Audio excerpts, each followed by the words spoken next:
When I was in seminary, I learned to preach with the New York Times in one hand and the Bible in the other, finding ways that the Bible might speak to us about relevant moments of the day.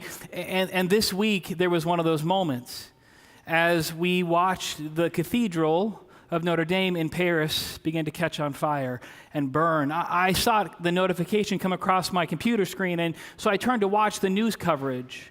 And I'm sure many of you watched it too, as this incredible cathedral, this monument to culture and civilization, this place where God was worshiped and lifted high, caught on flames as the smoke billowed and poured. It was a stunning moment, wasn't it?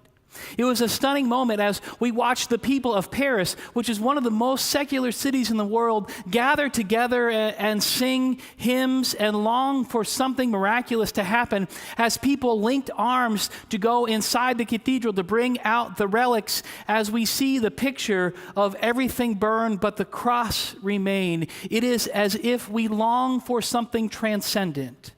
We long for something beautiful even when we can't quite believe it. We want to hear a story that sounds almost too good to be true, but we know it's not true. We know that it is true because we have staked our whole lives on it. We've staked our hope on it. We've staked the very belief that we have on this story, that death doesn't get the final word. Death doesn't get the final word. Sin does not hold us back. There is life and life abundant. Death does not get the final say. My favorite quote, I say it every Easter, is Frederick Buechner, who says, because of the resurrection, the worst thing is never the last thing.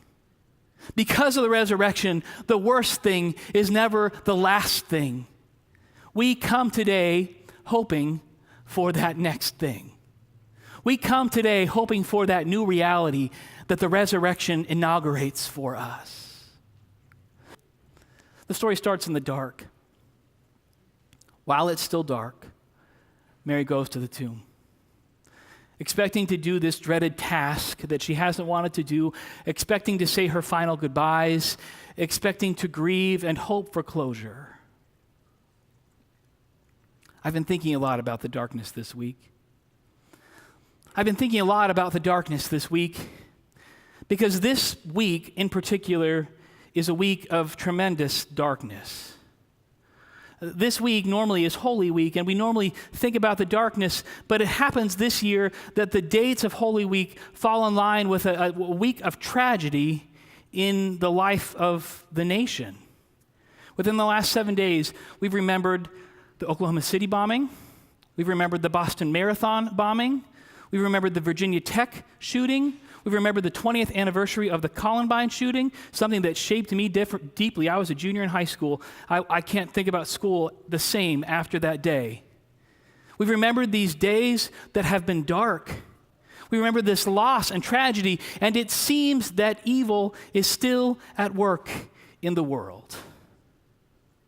But here's the good news for us as people of the resurrection when we stand face to face with the darkness. Here's the good news for us as people of hope when we stand face to face with the darkness. Even in the midst of the darkness, God is moving. Mary goes to the tomb. She looks in and there's no body. And the first thing she says is they must have taken him. Somebody stole him. Now, when I first started thinking about this sermon, I thought, well, Mary immediately goes to the worst case scenario, but that's not true, is it? The worst case scenario is not that somebody stole the body, that's just real life. Mary's being a realist because there's no way in the world that the body of Christ has somehow disappeared other than the fact that somebody took him.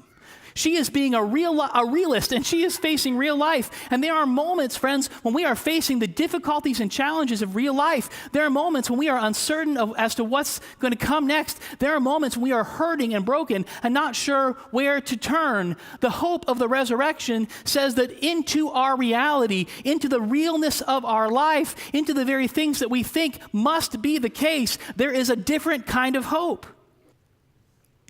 Mary's faced with this dark reality, and so she turns and goes back to the disciples, and I don't know how far away they are, but when she gets back, she announces to them, hey, they've taken his body, he's gone. And so Peter and John immediately jump up, they rouse from their slumber and begin to run towards the tomb. Now, I don't know how far they have to go, but it seems to me like they run in a full-out race, doesn't it? Like they're competing back and forth to see who can get there first. They've always been competing back and forth to see who can get there first, and they're going to keep doing it. I'm reminded of the times like my kids are getting ready to go to school, and you say, go get your shoes on to head out to school, and they race each other down the stairs. Someone always falls down the stairs. And we say, don't race each other down the stairs, but they keep doing it. This is what Peter and John are doing as they're racing to the tomb. And I wonder what thoughts are running through their mind. I wonder what thoughts are running through John's mind as he begins to take the lead. I wonder if he's grieving.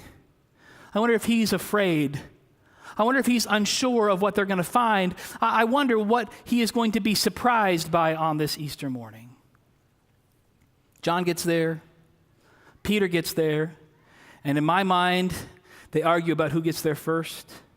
I got there first. No, you got there first. You tripped me on the road. While they're arguing about who won the race, Mary goes about the work and figures out where Jesus is and what's happening. It seems like they are so consumed with their competition that they miss it while Mary goes to find Jesus. And we see this powerful picture of a God who is brought forth to the women first and revealed to the women first, and of women who bear witness to the goodness of God, who use their voice in mighty and powerful ways to bear witness to the surprising, improbable, beautiful nature of the resurrection. Thanks be to God for women who have and continue to bear witness to the resurrection in our lives and in our world.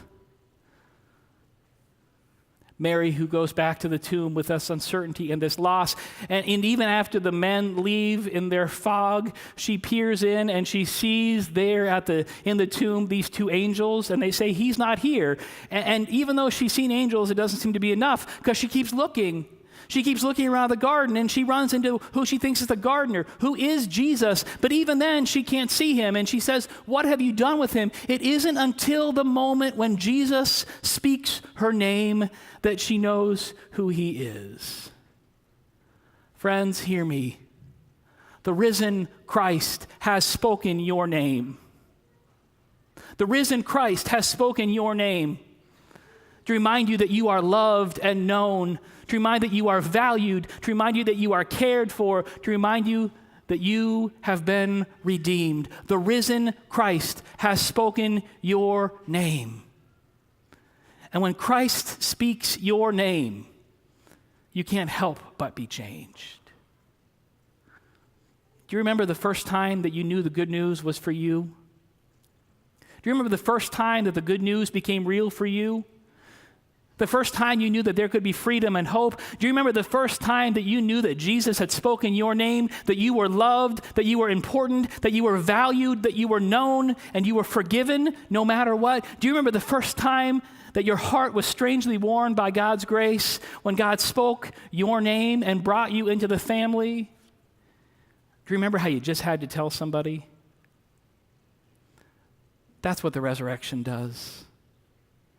It invites us just to go tell somebody, to announce this new reality. Mary can't keep it silent. She goes and boldly proclaims, I have seen the Lord. Church, as we walk out today, there is a world full of darkness and hurting people. There is a world full of brokenness. There is a world full of people haunted by shame and doubt. The only thing we can say is simply this: I have seen the Lord. He's called my name, and he will call your name too.